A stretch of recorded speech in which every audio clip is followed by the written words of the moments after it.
오늘 말씀은 너무나 잘 아는 말씀이에요. 다니엘서, 특히 다니엘이 사자굴에 들어갔던 말씀. 저희 정호도 제가 물어보니까 그거 사자굴 다니엘에 들어갔던 거 나도 알아, 이렇게 얘기하더라고요. 뭐 조금 이 오늘 다니엘서의 배경을 살짝 말씀드리자면, 원래 다니엘이 소년이 됐을 때는 이 이스라엘 유대 민족이 바빌론 왕국의 포로로 들어갔어요. 그러다가 오늘 이제 이 본문 시점에서는 이제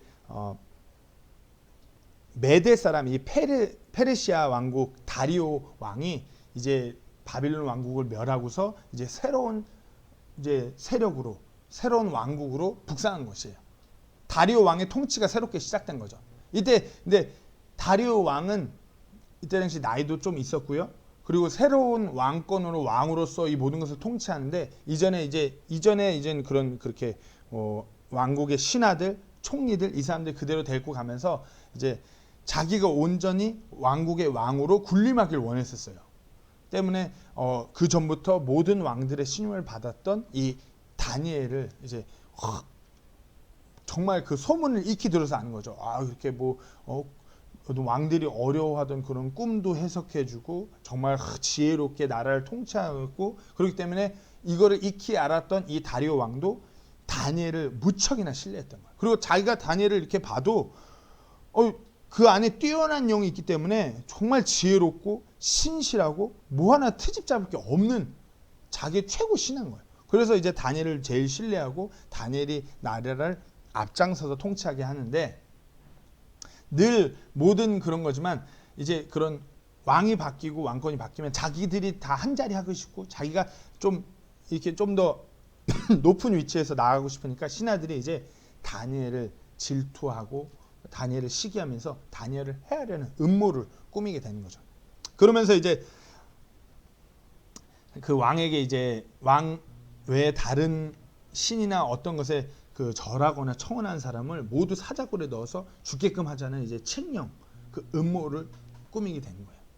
이때 당시 이 페르시아 왕국은 왕이 마치 신과 같이 군림하는 왕국이었어요. 때문에 왕은 신과 같기 때문에 그 왕이 내린 칙령은 신이 내린 칙령이기 때문에 설령 왕이라고 할지라도 그걸 함부로 건드릴 수 없는 것이 이 다리오 왕, 메데 페르시아 왕국의 큰 특징 중 하나예요.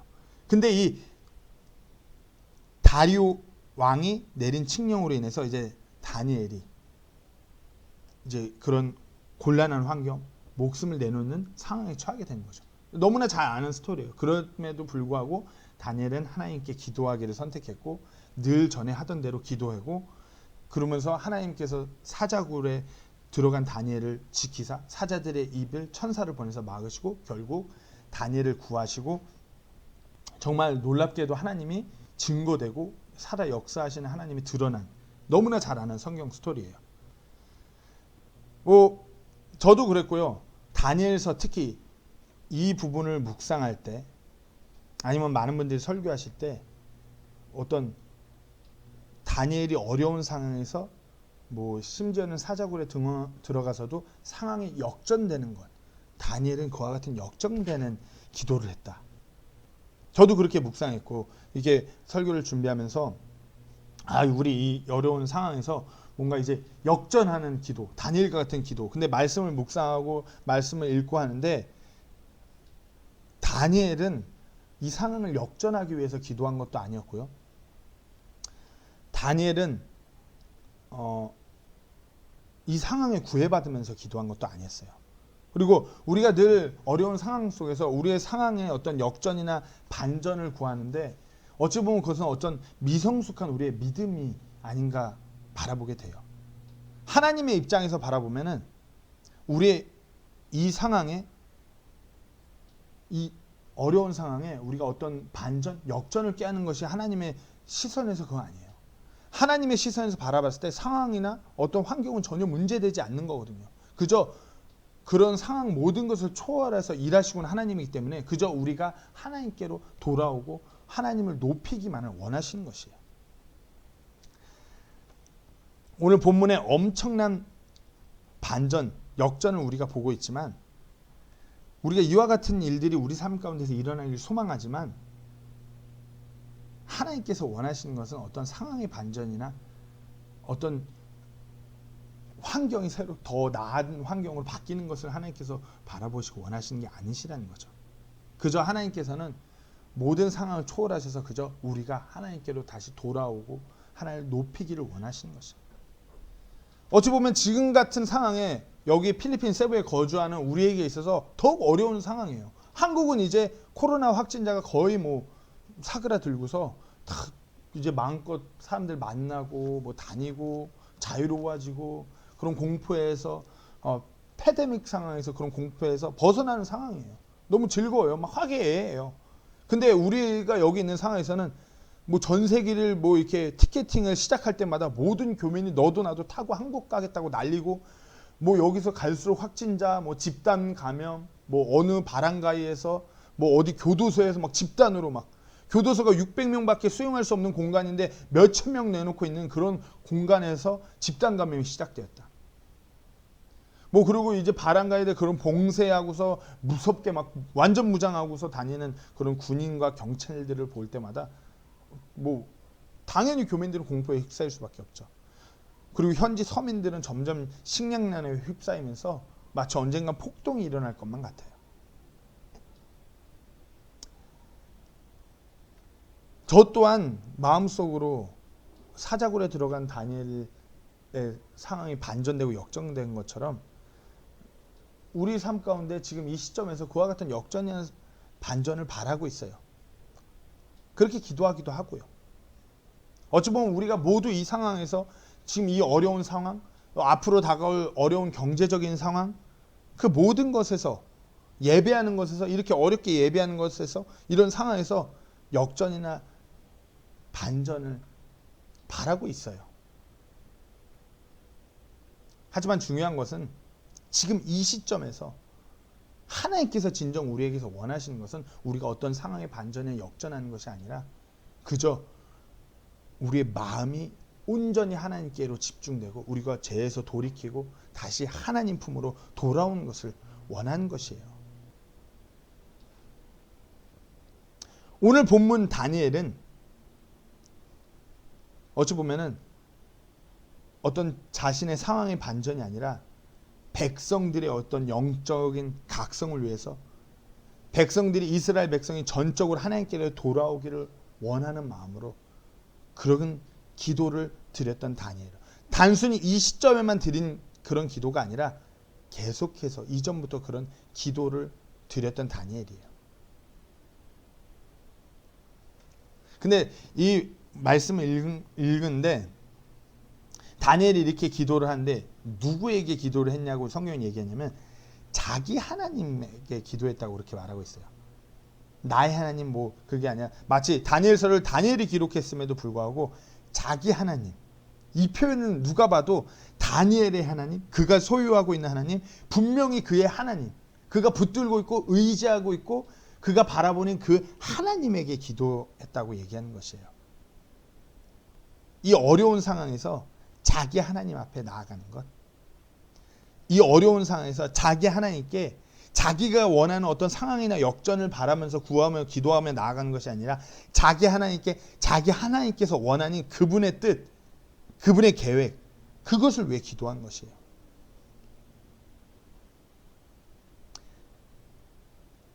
자기 하나님에게.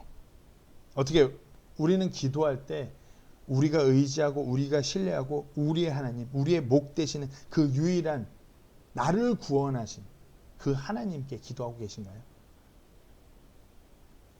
아니면 기도하고는 계신데 나를 구원한 나의 하나님, 만왕의 왕 되시는 나의 구원자 되시는 내 하나님께 기도하는데 내가 원하는 바만, 내 상황의 어려움만 풀리기를, 그래서 내 눈에 오른 대로 내가 원하는 그와 같은 것만 구하며 기도하고 있지는 않은가요?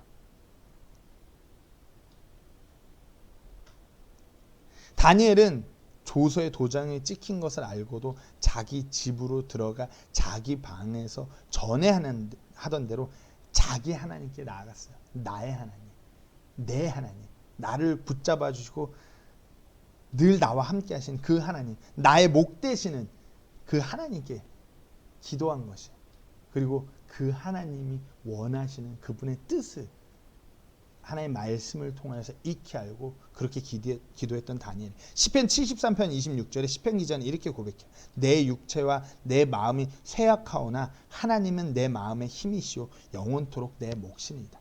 내 목 되시는 그 하나님, 그분께 기도로 나아가는 것이야. 그분이 원하는 그분의 뜻대로 그렇게 기도하는 다니엘이었던 것이에요. 오늘 다니엘이 이렇게 기도했던 그 기도에 대해서 좀 더 구체적으로 나뉘기 원합니다. 다니엘은 도대체 어떤 기도를 하나님께 드렸는가? 오늘 본문 10절을 집중적으로 보고 나누려고 합니다. 오늘 본문 10절에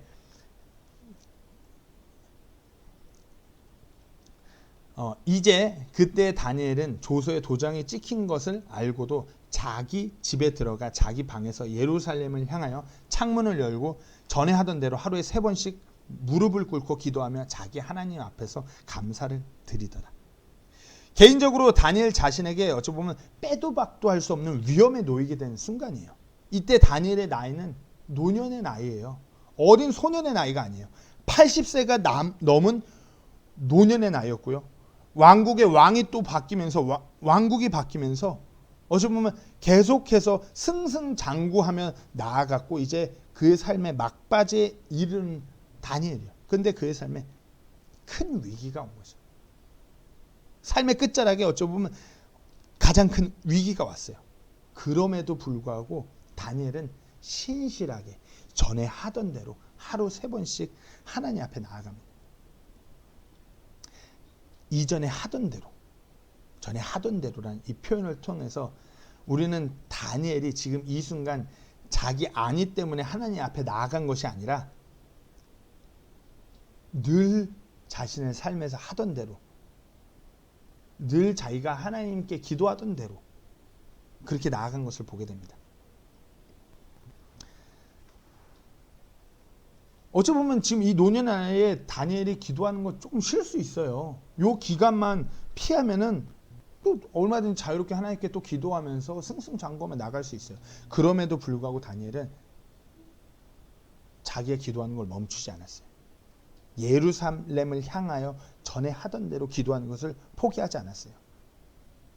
예루살렘을 향하여서 전에 하던 대로 기도했다라는 이 구절을 통해서 다니엘이 자기 하나님 앞에서 드린 그 기도의 그 시기 때와 그 목적을 우리는 분명히 알 수 있어요. 다니엘은 단순히 어떤 상황을 제가 이겨내게 하셔서 이 상황이 바뀌게 하셔서 그런 기도를 그렇게 드린 것이 아니라 하나님의 말씀을 붙들고 신실하게 하나님의 백성들을 위해서 기도한 기도였어요. 이와 같은 기도는 조금 거슬러 올라가서 다니엘이 지금 이 기도는 솔로몬 왕이 성전을 봉헌하고 하나님의 영광으로 미래를 보게 되는데 이스라엘 백성들이 하나님을 등지고 살다가 포로로 잡혀가게 되고 그때 이 성전을 봉헌한 이곳, 이 성전을 향하여 기도를 하면 하나님께서 듣고 그들을 돌보신다고 솔로몬 왕이 그때 성전을 봉헌하면서 하나님의 영감으로 이와 같은 말을 했었어요.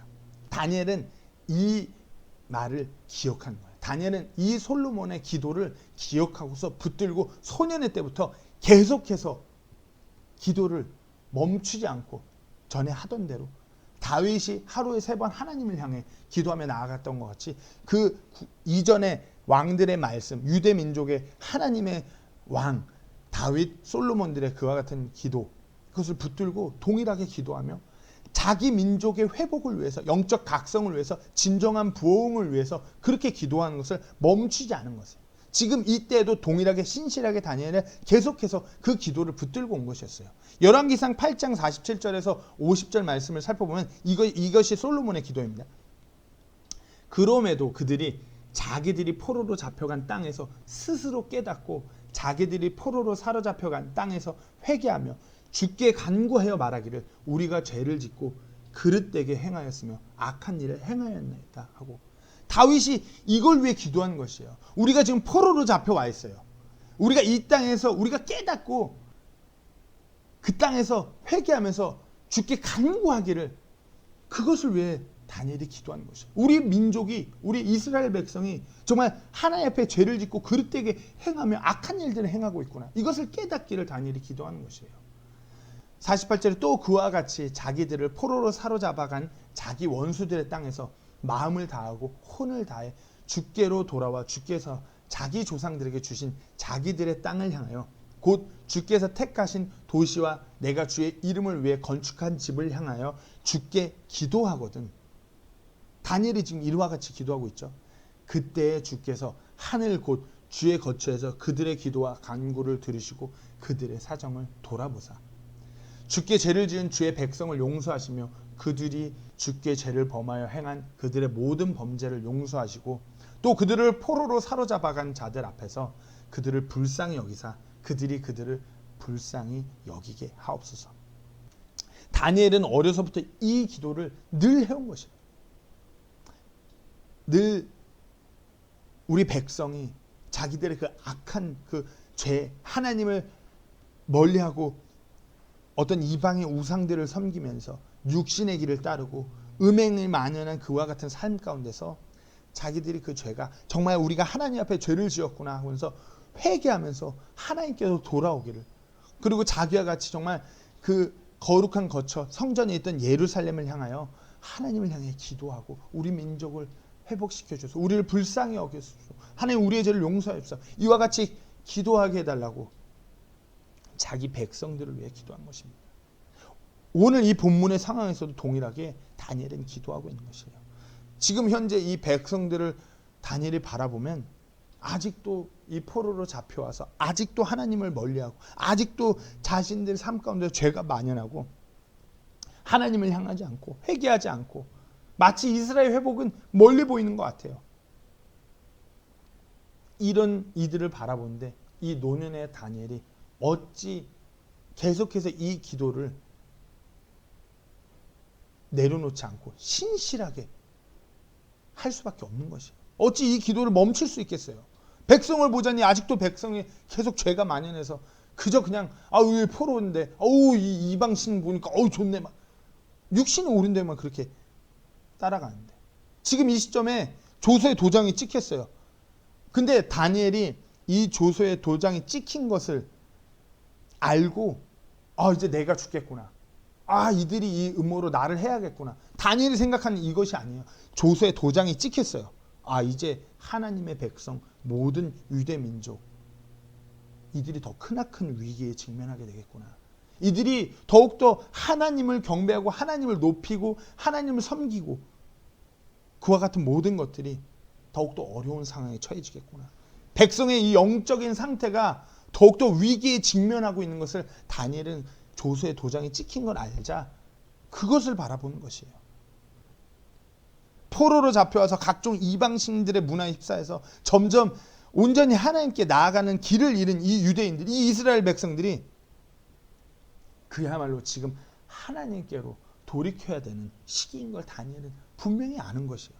때문에 이 노년에 이 80이 넘은 나이에도 삶의 거의 끝자락에서도 이 기도를 멈출 수가 없는 것이에요. 어려서부터 끌고 온 자신의 기도, 어려서부터 자기가 붙들고 있던 하나님의 말씀, 이 솔로몬의 기도, 아니면 다윗이 하루에 3번 하나님을 향한 그 기도, 이것을 놓을 수가 없던 것이에요. 자기 백성, 하나님의 백성, 이스라엘 백성의 그 영적인 각성, 회개, 그 부흥을 위해서 다니엘은 지금 이 순간 또 전에 하던 대로 매일같이 드린 그 기도를 멈출 수가 없었던 것이에요. 우리는 어떤가요? 물론 이 어려운 상황을 위해서 우리가 기도해야 돼요. 이 상황이 정말 더 나아지고 우리가 더욱더 다시 모여서 하나님 앞에 예배하고 이 어려운 경제적인 상황도 우리가 극복할 수 있도록 기도해야 돼요. 근데 우리가 이 시점, 이 상황을 바라보면서 어떤가요? 단순히 우리가 이 상황을 위해서만 기도해야 하는 그때로 여기고 계시나요? 단순히 우리가 지금 이 기도의 목적이 단순히 이 상황 때문에 그것을 위해 기도하는 목적인가요? 우리가 매일같이 하나님 앞에 나아가야 하는 때가 우리 모든 사람들의 어떤 영적인 상태, 진정 영적으로 깨어있지 못하는 우리의 상태, 하나님을 등지고 늘 육신의 길로만 나아가는 우리의 상태, 그 죄를 돌이키지 않고 그냥 그렇게 나아가는 그와 같은 상태를 위하여 기도하는 때인 것을 우리가 놓치고 있지는 않은 거예요. 단순히 나만 잘하면 돼 이것이 아니라 내 주변, 내가 사랑하는 이들, 내 가족, 아니면 이곳에 거하는 이 필리핀 세부에 거하는 어떤 한인 교민들, 아니면 대한민국 국민들, 아니면 전 세계 많은 사람들이 그야말로 지금 이 시점, 이전부터 계속해서 이들이 정말 하나님께로 돌이켜야 되고 영적으로 각성해야 되고 진정 부흥이 이 가운데서 일어나야 되는데 그것을 위해 우리가 늘 붙들고 기도해야 되는데 이것을 전혀 생각지도 않고 놓치고 있지는 않았나요? 그저 이 상황, 어려운 상황만 보면서 위기의 때로 여기면서 이것을 위해서만 기도해야 되는 걸로 착각하고 그렇게 나가고 있지는 않은가요? 진정 이 코로나의 상황이 지금 이 필리핀, 이 세부 지역 한인들, 많은 분들에게 더욱더 어려운 상황이 되었어요. 밖에 나갈 수도 없어요. 뭐 오늘 같은 날은 이제 세부시티는 아예 오토바이, 차량 모든 그 교통수단이 다닐 수가 없어요. 그리고 주변에 코로나 확진자가 넘친다고 하죠. 검사는 할 수 없다고 하죠. 집단 감염이 나오면 검사도 다 스탑하고 그저 군인들 갖다 놓고 총 들고서 탱크 갖다 세워놓고 봉쇄작전에 그냥 못 나오기만 하려고 하죠. 한국 갈 비행기도 이제 전 세계도 다 마감됐죠. 저도 우리 가족을 전 세계 띄워서 보내려고 했는데 티켓이 꽉 차서 구할 수가 없었어요. 누군가는 이제 이곳 타지에서 금전적으로 경제적으로 어려운 상황이고 하고요. 누군가는 이제 한국에 있는 가족들이 그립다고도 하고요. 마치 어떤 상황이 완전 궁지로 몰려가는 것만 같아요. 근데 자기 하나님, 내 하나님, 나의 그 하나님을 믿고 신뢰하는 우리에게는 상황이 문제가 아닌 것이에요. 솔로몬의 기도처럼 상황이 아니라 우리의 문제인 거예요. 우리가 그분께 죄를 짓고 그분께 돌아가지 못하고 그분을 떠나 있어서 세상의 어떤 포로로 살아가는 것이에요. 우리는 매일같이 그런 우리의 상태를 보면서 하나님께 우리의 그런 영적인 각성을 위해 이 다니엘과 같이 자기 하나님, 우리의 구원자 되시는 모든 상황을 초월해서 일하시는 하나님께 매일같이 나아가야 되는 것이에요. 그것이 우리의 목적이 되어야 되는 것이에요. 지금 곰곰이 생각해 보세요. 단순히 이 코로나 시기에만 사망자가 기하급수적으로 는 그것이 아니에요. 사람들은 매일같이 죽어가고 있어요. 그거 아세요? 어제까지 계절 독감으로 사망한 자는 15만 3천 명 정도. 적지 않은 숫자죠. 코로나가 어제까지 사망한 자는 19만 7,212명. 적지 않은 숫자예요. 독감보다 무서워요. 말라리아로 사망한 올해에서 어제까지 사망한 사람 31만. 자살로 사망한 사람 33만. 교통사고로 사망한 자들이 42만. 에이즈로 사망한 자들이 53만. 음주로 술 먹고 어떤 사고에 의해서 사망한 사람들이 79만. 흡연 때문에 사망한 사람들이 약 158만. 만 5세 이하 유아 어린아이들이 올해 들어서 어제까지 사망한 인원수가 245,147명. 암으로 사망한 자들이 250만. 낙태나 어떤 유산이나 뱃속에 태아로 만들어졌는데 사망한 케이스가 1,300만. 하루에 몇 명의 영혼들이 죽고 있느냐? 평균적으로 하루에 16만 명이 여러 사유로 사망하고 있어요. 그리고 1초마다 2-3명씩 사망하고 있는 거예요. 벌써 또 2명이 죽었고요. 또 2명이 죽었어요. 계속 사람들이 이렇게 죽어가요.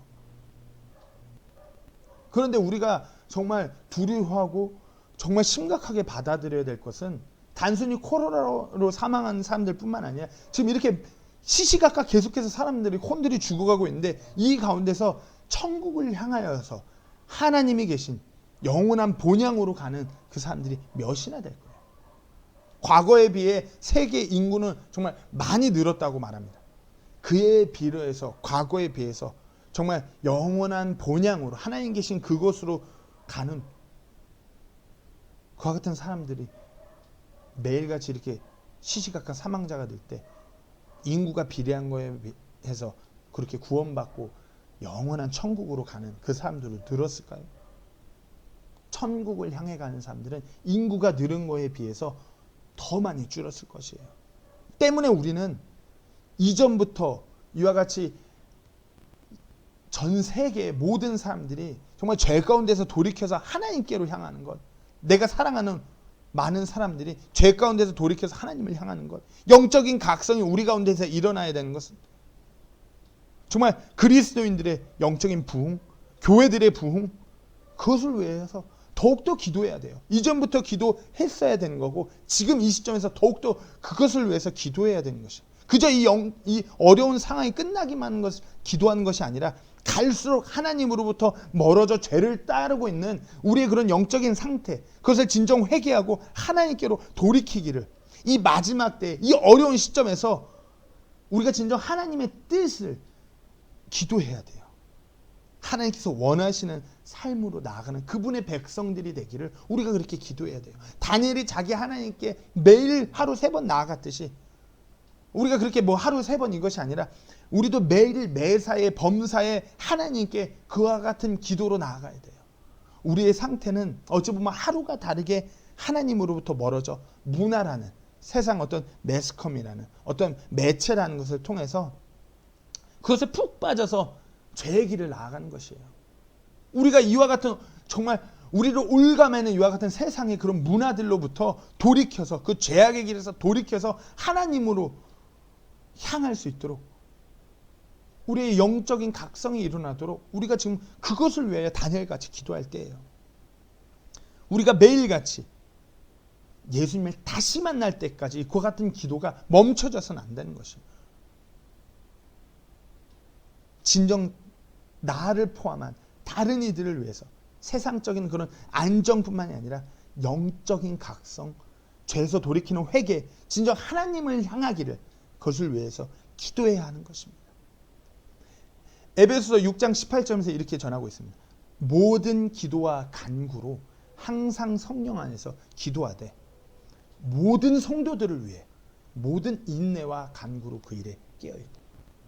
모든 기도와 간구로 항상 성령 안에서 기도하는데 모든 성도들을 위해서 하라고 말하고 있어요. 모든 성도들을 위해서 인내하면서 계속 간구하며 그 일에 깨어있으라고 사도 바울은 전하는 것이에요. 우리의 기도는 다니엘의 기도와 같이 신실하게 계속해서 이 땅의 이 백성들의 어떤 영적인 각성을 위해서 죄에 대한 회개, 하나님께로 돌이키는 것을 놓고서 매일같이 우리가 인내하며 하나님께 기도하며 나아가야 되는 것입니다. 우리가 지금 이 시점에서 정말 붙들어야 되는 다니엘과 같은 기도는 이와 같은 기도인 것이에요.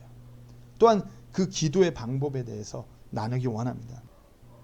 다니엘은 어떻게 기도하였는가? 다니엘이 하나님께 어떻게 나아갔어요?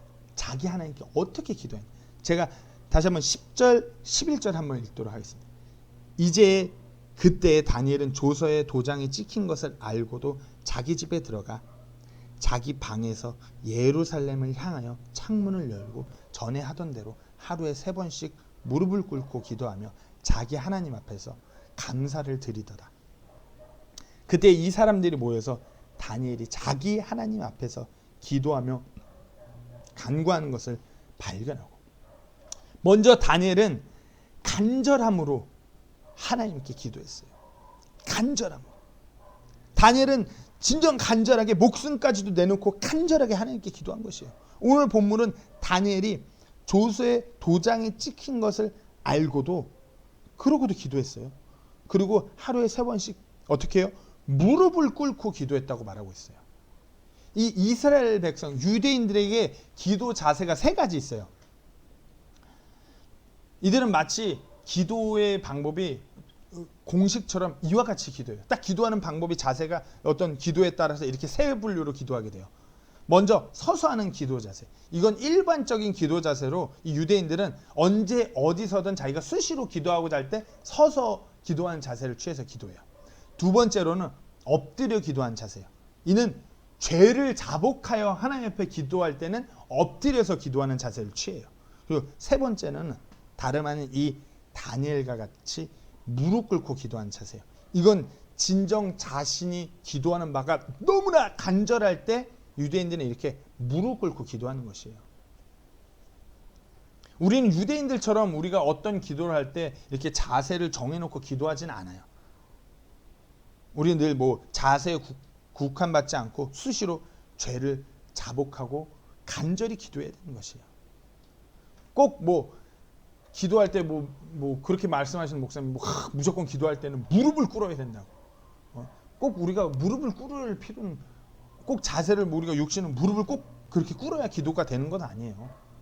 무릎을 못 꿇는 사람도 있어요. 저 같은 경우는 무릎 꿇으면 한 1분만 지나면 큰일 나요. 관절이 약하기 때문에.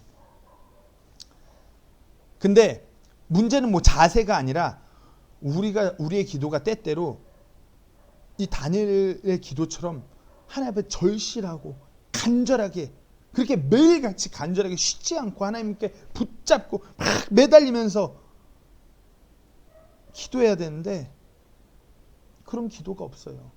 또 우리가 기도할 때는 먼저 우리의 죄를 하나님 앞에 고백하여서 하나님과 우리의 관계를 그렇게 끊어놓는 단절하는 그와 같은 죄의 그런 불법들을 우리가 끄집어내서 하나님 앞에 우리의 죄를 자백하고 그렇게 기도해야 되는데 어쩌면 우리 삶에서 그런 기도가 없어요. 그저 내가 원하는 것만, 자판기에서 내가 원하는 것 뽑듯이 내가 원하는 것만 구해요. 이 상황, 이 어려운 상황 벗어나게 해주세요. 우리 애들이 잘 자라서 좋은 대학 가서 남한테 보여주고 떳떳하게 막 이런 애들 되게 해주세요. 이런 기도밖에 안 해요. 다니엘은 자기 하나님 앞에 무릎을 꿇어 기도했어요. 매일같이 하루 3번 무릎을 꿇어 하나님 앞에 간절하게 기도했던 것이에요. 하나님의 백성들이 죄를 자복하고 하나님께 돌아와 이 진정 하나님의 백성으로 회복되기를 매일같이 간절히 기도했던 것이에요. 그는 목숨까지도 내어놓고서 간절히 무릎 꿇고 하나님 앞에 기도했던 것이에요. 모세도 백성들을 위해 기도할 때 그리하였어요. 구약시대의 대언자들도 백성들을 위해 기도할 때 무릎 꿇고 그같이 기도했어요. 그같이 간절하게 기도했어요. 예수님도 이 땅에 오셔서 우리를 위하여 기도할 때 땀방울이 핏방울이 되도록 간절히 기도하셨어요. 우리가 다른 이들을 위해서 기도할 때 중보한다라고들 얘기해요. 우리가 다른 이들을 위해 기도하는 것은 특별히 이들이 하나님께 돌아와서 하나님 안에서 하나가 되고 정말 죄에서 돌이켜서 온전히 예수님 인격적으로 만나고 그들의 삶이 하나님을 위한 삶, 하나님 안에 거하는 삶, 자기 하나님을 전적으로 신뢰하고 의지하며 나가는 삶이 될 수 있도록 우리가 그것을 위해 기도해야 돼요. 다니엘이 그와 같이 그것을 위하여 목숨까지 내어놓고 간절히 무릎 꿇고 기도했듯이 우리도 그것을 위해 진정 매일같이 간절히 기도해야 되는 것이에요. 또한 다니엘의 기도는 감사함으로 하나님 앞에 드린 기도였어요. 오늘 본문 10절 말씀을 다시 한번 보시면은 전에 하던 대로 하루에 3번씩 무릎을 꿇고 기도하며 자기 하나님 앞에서 감사를 드리더라. 다니엘은 그저 하나님만 생각하면 감사가 넘치게 감사할 수밖에 없는 것이었어요. 지금 이 다니엘 80세 중반 노년의 나이에 자신의 삶만 돌이켜봐도 자기의 삶 가운데서 진짜 모든 상황을 초월하여서 놀랍게 일하신 하나님 그분만 생각하면 이 위대하고 놀라운 하나님을 찬양하고 감사할 수밖에 없는 것이에요. 그리고 무엇보다 자신뿐만 아니라 이 하나님의 백성들에게 함께 하신 하나님을 생각할 때 진정 놀랍게 일하고 계신 하나님을 믿기에 감사를 드릴 수밖에 없는 것이에요. 위대한 하나님, 하나님에게 있어서 상황은 그저 상황인 것이에요.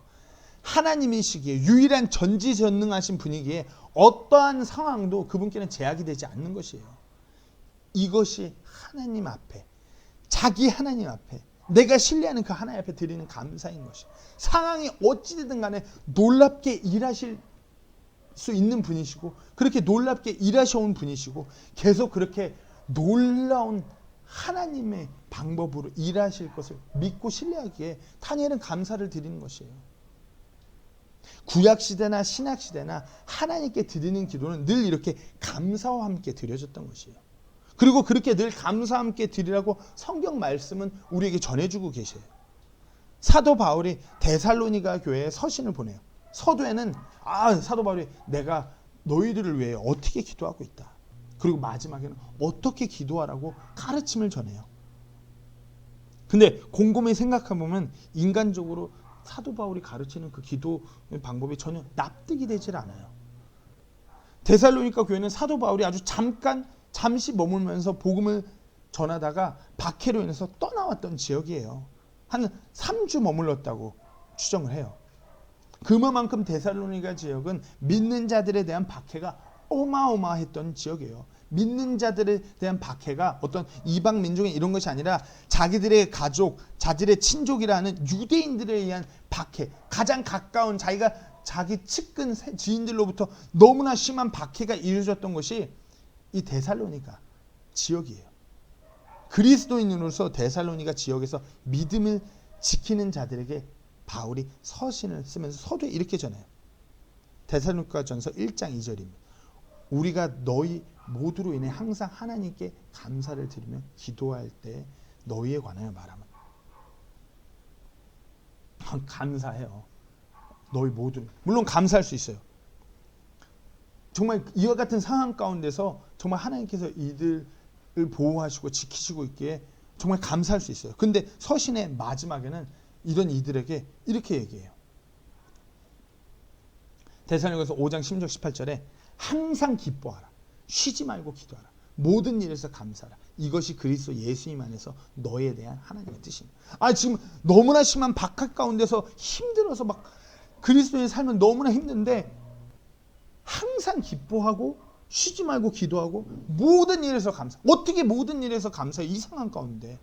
근데 데살로니가 교회 성도들은 이 말씀에 아멘하며 말씀에 순종하며 나아갔어요.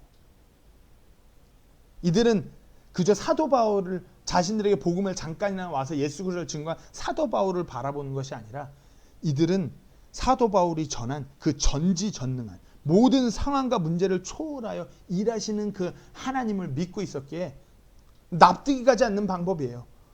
이들이 처한 상황 가운데서 말도 안 되는 기도의 방법인데 이것에 아멘으로 순종해요. 왜? 이 어려운 상황 가운데 이 박해 가운데서도 놀랍게 일하실 자기의 하나님을 이들이 신뢰했기 때문에 이것을 생각하는데 어찌 기쁘지 않을 수가 있으며 어찌 감사하지 않을 수 있으며 어찌 우리가 이분께 쉬지 않고 기도하지 않을 수 있겠어요. 인류 역사를 살펴보면 진정 하나님의 말씀대로 살고자 나아갔던 진정한 그리스도인들의 상황은 늘 암울했어요. 그들은 늘 죽음이 뒤따랐고요. 늘 궁핍, 정말 어려운 박해, 핍박, 경제적인 정말 먹을 게 없는 굶주림, 모든 그런 어려운 상황이 늘 떨었어요. 늘 죽음의 공포와 굶주림에서 벌벌 떨었어요. 그러한 모든 박해에도 불구하고 그런 모든 어려운 상황 가운데도 불구하고 하나님의 말씀은 자유로운 행로를 가지고 지금 여기에까지 이르는 것이에요. 예수 그리스도의 그 복음이 그 어려운 상황의 박해와 핍박에도 불구하고 지금 이렇게 우리 모두에게 전해지고 있는 것이에요. 즉 다시 말해서 이것만 봐도 모든 상황을 초월해서 놀랍게 일하시는 분이 우리 주님이신데 이분이 우리의 소망이신데 우리가 어찌 이분을 생각하고 이분께 나아갈 때 이분께 기도할 때 기쁘지 않고 어떻게 감사하지 않을 수 있겠어요. 우리가 이와 같은 상황에도 이와 같이 기도할 때 우리 안에 기쁨과 감사가 넘칠 수 있습니다. 우리가 그분에 대해서 생각할 때 그분을 떠올릴 때 우리가 기쁘고 더욱더 감사할 수 있는 것이에요. 영어 어원을 보면은 그거 아세요? think하고 thank가 어원이 같아요. think, 생각하는 것, thank, 감사하는 것, 어원이 같아요. 즉 다시 말해서 하나님에 대해서 우리가 생각하면 할수록 감사할 수밖에 없다는 것이에요. 우리가 세상을 어떤 상황을 지금 현재 어떤 환경을 생각하면 할수록 무섭고 어지럽고 어렵기만 하고 낙심되기만 해요. 근데 우리가 그 모든 상황과 모든 것을 초월하여 일하시는 나의 하나님, 내 하나님, 내가 믿고 의지하는 그 하나님에 대해서 생각하고 떠올릴 때마다 내 안에 감사가 넘치게 되는 것이에요. 빌립보서 4장 6절에서 7절에서 성경 말씀이 이렇게 말합니다. 아무것도 염려하지 말고 오직 모든 일에서 기도와 간구로 너희 요청할 것을 감사와 더불어 하나님께 알리라. 그리하면 모든 이해를 뛰어넘는 하나님의 평강이 그리스도 예수님을 통해 너희 마음과 생각을 지키시리라. 여기서 아무것도 염려하지 말고, 이 영어로 보면 be careful for nothing이에요. be careful for nothing. 즉 다시 말해서 아무것에도 주의를 기울이지 말라 이거예요. be careful for nothing. 지금 우리의 상황이 너무나 어려워요. 그럼에도 불구하고 이 상황에 그 어떠한 것 때도 주의를 기울이지 말고 오직 모든 일에서 기도와 간구로 우리 요청할 것을 감사와 더불어 하나님께 알리라 이거예요. 그리하면 모든 이해를 뛰어넘는 하나님의 평강이 그리스도 예수님을 통해 너희 마음과 생각을 지키시리라. 우리의 모든 이해를 뛰어넘는 하나님께서 이 어려운 상황 가운데서도 우리가 무엇보다도 먼저 하나님께서 원하시는 것, 하나님의 백성이 회개하고 하나님께 돌이키는 것, 그걸 놓고 기도하며 우리가 그렇게 간절히 기도하며 나아갈 때, 또한 우리의 이 어려운 상황을 놓고 하나님께 기도할 때, 감사와 더불어서 하나님께 기도할 때, 우리가 이 상황을 생각하지 않고 오직 하나님께 집중돼서 기도할 때 모든 이해를 뛰어넘는 하나님의 평강이 우리 마음과 생각을 지키시는 거예요. 상황을 초월하게 만드시는 것이에요. 참 제가 지난주부터 생각이 많았어요. 아내하고 아이들을 그래도 가장으로서 내가 어쨌든 정말 교회를 위해서 우리 함께 예배드리는 지체들을 위해서 이곳에 함께 하기로 마음 먹고 여기에 있는데 그래도 가족들은 그래도 좀 한국에 있는 가족들이 너무 또 걱정이 심하고 이래서 28일 비행기 전 세계를 띄운다고 그럴 때 티켓팅이 시작되면 바로 티켓을 사갖고 얼마가 됐든지 간에 사갖고 한국으로 애들하고 아내를 보내는 것이 남편으로서 아빠로서 가족을 돌보는 것이라고 생각했어요. 그리고 며칠 전에 항공권 판매가 시작됐었죠. 바로 마감되긴 했지만 그때 조회할 때 항공권이 있었어요. 근데 저희가 구입 시기를 놓쳤어요. 이유인즉슨 저희 정호가 아빠 없이는 절대 들어가지 않겠다고. 전혀 그런 예상치도 못했어요. 한국에 가면은 뭐 정호 이렇게 하라고 뭐 그 이모들이 사준 뭐 게임팩도 있고 뭐 재미난 것도 있고 책도 있고 정호가 평상시 좋아하는 먹고 싶은 것도 한국에 다 있으니까 당연히 한국 가면 신나갖고 갈 줄 알았는데 여기서는 아무것도 잘하지 못하고 나가지도 못하고 매일같이 심심하고 요즘엔 밤에 잠도 잘 못 해갖고 막 입병도 나고 여기 임파선도 붓고 막 이러고 있는 상황이니까 당연히 갈 줄 알았는데 아들이 아빠 없이는 맨날 이 지루하고 심심하고 더군다나 더운 이 필리핀을 떠나지 않겠다고 해요. 이 어려운 시기에 하나님이 이와 같은 일로 통해서도 하나님께 더욱더 감사가 넘치게 하더라고요.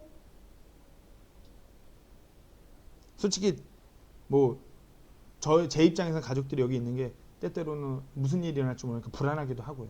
저의 정호 아들을 바라봤을 때 공부도 하고 뭔가 배우고 좀 자유롭게 다니고 뛰놀아야 되는데 여기 맨날 이렇게 집에만 지금 벌써 한 달 넘게 집에만 있으니 근데 상황이 너무 어려우니까 근데 상황은 이런데 이 모든 것을 초월해서 하나님께서 우리 가족이 이 안에서 더욱더 하나 되게 하시고 아버지로서 아들이 아빠를 어떻게 생각하는지 알게 함으로 인해서 더욱더 우리 가족의 관계가 더욱더 하나님 안에서 하나 되고 서로를 더욱더 사랑하고 아껴줄 수 있도록 하신 것으로 인하여 너무나 감사가 되더라고요.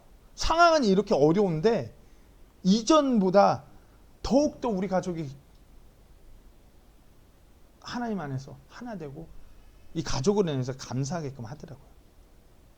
마치 한국에 가서 어디 좋은 데 가고 한국에 가서 맛있는 거 먹고 가족이 시간을 보내야지 정말 더욱더 하나 되고 끈끈해진 것 같고 가족이 정말 기뻐 이럴 줄 알았는데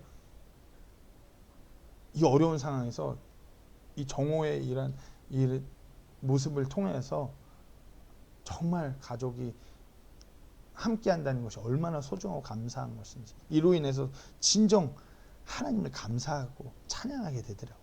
이와 같이 어려운 상황임에도 불구하고 가족이 정말 불가피하게 정말 갈라져서 이렇게 하는 것이 인간적인 눈으로 옳은 것 같음에도 불구하고 하나님 그와 같은 상황을 다 초월하여서 일하시게 하더라고요. 이렇게 하니까 락다운이 15일 날 풀린다고 하는데, 아니면 연장되면 5월 한 달 내내 간다고 하는데, 괜찮겠는데? 우리 아들이 그렇게 아빠를 생각한다고 하니까 전혀 문제가 되지 않는 거예요. 정말 하나님께서는 모든 상황을 초월해서 일하시는 분, 우리가 믿고 의지하는, 신뢰하는 그 하나님, 그런 분이에요. 때문에 우리가 더욱더 감사할 수 있는 것이에요.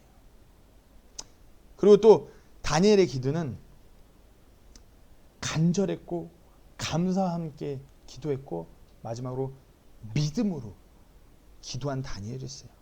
다니엘은 그렇게 매일 자기 민족을 위하여, 자기 하나님의 백성을 위해, 그들의 영적인 각성, 그 회개를 위해, 진정한 부흥을 위해 간절히 감사와 함께 간구했어요. 그리고 그는 자기 하나님에 대한 믿음을, 설령 당장 자기 앞에 이제 자기가 죽는 그 상황으로 몰린다 할지라도 그 믿음을 놓지 않았어요. 정말 그 상황이 더욱더 극단적으로 가는 것 같음에도 불구하고 다니엘은 그 믿음을 놓치지 않았어요. 오늘 본문 끝절입니다. 23절입니다. 이에 왕이 그로 인해 심히 즐거워하며 명령하여 그들이 다니엘을 굴에서 끌어올리게 하며, 이제 모든 상황이 가고 다니엘이 있는 사자굴에 가서 다니엘이 살아있는 것을 다리오 왕이 확인해요. 그러고 나서 빨리 이 다니엘을 끌어올리라고 하죠. 이에 그들이 다니엘을 굴에서 끌어올린즉 그에게 아무 상처도 보이지 아니하였으니, 이 뒤에 부분이 아주 놀랍죠. 이는 그가 자기 하나님을 믿었기 때문이더라. 다니엘은 이 극단적인 상황이 진짜 끝자락으로 치닫았을 때에도 자기 하나님, 내가 믿고 의지하고 신뢰하는, 내가 붙들고 있는 그 하나님을 끝까지 믿었어요. 이게 믿음이에요. 상황이 완전 극으로 치닫았어요. 근데도 다니엘은 그 믿음을 끝까지 놓치지 않았어요. 하나님께서 그런 이 다니엘의 믿음을 보는데 어찌 천사들을 보내서 사자 입을 안 막겠어요. 왜 다니엘을 안 지키려고 하겠어요? 끝까지 다니엘을 붙드시는 거예요. 이 믿음을 보이는 다니엘인데, 진정 감동이 되는 부분은 이 다니엘의 이 믿음의 기도인 것이에요. 끝까지 믿는 것이에요. 이 상황이 진짜 극단적으로 치닫았다 할지언정 다니엘의 믿음을 하나님께 높게 보시고 기뻐하시는 것이에요. 그리고 이런 믿음의 기도, 이 다니엘의 기도에 하나님께서 놀랍게 응답해요. 다니엘의 이 간절하고 감사 함께 더불고 끝까지 믿음으로 드린 이 기도에 하나님께서 놀랍게 응답하세요. 오늘 본문 뒤에 이제 25절, 26절 제가 읽도록 하겠습니다. 그때 다리오 왕이 온 땅에 거하는 모든 백성들과 민족들과 언어들에게 조서를 써서 이래. 단순히 요 다리오 왕이 통치하는 그것이 아니라 이제 모든 자기가 그 영향에 뻗치는 모든 민족들, 모든 언어, 완전 언어까지 틀려갖고 소통이 안 되는 사람들까지도 조서를 써서 보내는 거예요. 너에게 평강이 많이 있을지어다. 내가 한 칙령을 내리노니 내 왕국의 모든 통치하에 있는 사람들은 다니엘의 하나님 앞에서 떨며 두려워할지니라. 그분은 살아계시는 하나님이시요 영원토록 변하지 아니하실 분이시며 그분의 왕국은 멸망하지 아니하고 그분의 통치는 끝에까지 이르리로다. 아멘. 다니엘의 하나님 앞에서 떨며 두려워할지니라. 이 다리오 왕의 칙령은 다니엘 어쩌면 그렇게 간절히 기도했던 이스라엘 백성들의 영적인 그 각성이 시작될 수 있는 그 상황으로 바뀌게끔 한 것이에요. 절대 하나님을 섬기고 그분의 얼굴을 구할 수 없고 경배할 수 없던 그 상황이 180도 바뀌게 되는 거예요. 다니엘이 자기 하나님 앞에 기도드린 것처럼, 자기 하나님 앞에 그렇게 나아간 것처럼 자기가 믿고 간절하게 감사와 더불어서 그렇게 간구했던 것을 하나님께서 다니엘 왕을 통해서 응답하시는 것이에요. 이제 백성들이 하나님을 높여 찬양할 수 있어요. 이제 백성들이 마음껏 하나님을 붙들 수 있어요. 근데 더 대단한 거는 이 다리오 왕에게 다니엘의 하나님이 증거됐다는 것이에요.